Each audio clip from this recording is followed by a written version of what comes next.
side of the coin, Ash, the Virginia State Senate rejecting one of Governor Glenn Youngkin's nominees to the State Board of Education just 1 week after she defended the Constitution and spoke out against socialism at a board meeting. Watch. You cannot reference the Declaration of Independence and Constitution as remarkable documents. I'm not comfortable with the language of centralized government planning in the form of socialism or communist political systems is incompatible with democracy. The Declaration and the Constitution, I think they're remarkable documents. I think socialism is just about as bad as communism.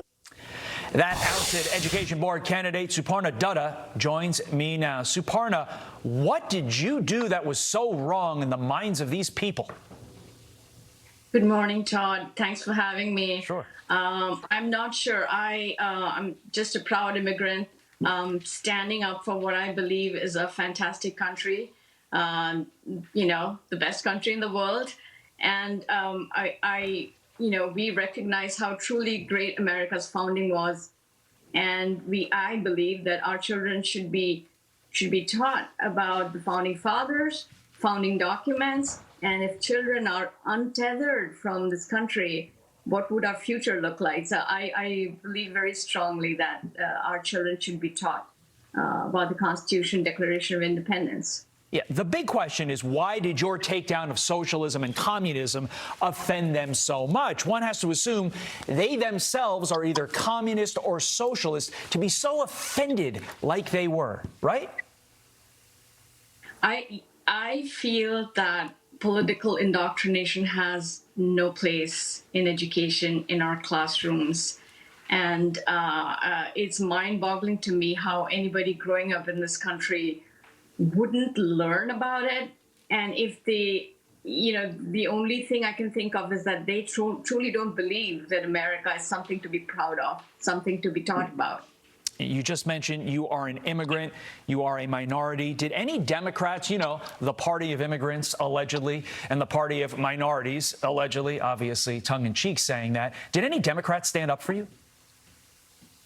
It was incredible. One reads about it, but when blatant lies and mistruths and smears are peddled on the floor of the state Senate by Senator Hashmi, and that not a single Democrat senator questions it, just about an ordinary citizen so cheaply smeared, it makes one wonder. And this is a pattern that we parents have been noticing, standing up for, advocating for our children, that it's only one side of the aisle from the Republican side that we have had any support over the last few years. And I just wondered that day for a second, was this really the country I immigrated to? Correct me if I'm wrong, but the woman we heard in that initial clip saying that the Declaration of Independence and the Constitution made her uncomfortable is the wife of Senator Tim Kaine. Tim Kaine, who, of course, ran with Hillary Clinton as vice president in 2016, correct? That is correct. Wow. That is correct. Your situation is obviously extremely disturbing. That is almost equally as disturbing. Want to get your thoughts on this. Democrats trying to rebrand House Republican investigations as politically driven. Yesterday was the first education hearing of the year, and Congresswoman Ilhan Omar completely brushed off concerns about parental rights in education. Watch.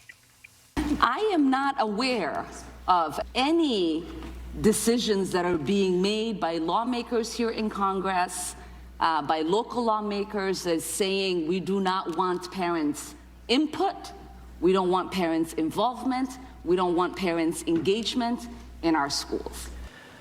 So even though in many instances it is in writing, she is unaware. Suparna, correct me if I'm wrong, she was also unaware that she used Jewish tropes. Seems like she's unaware a lot.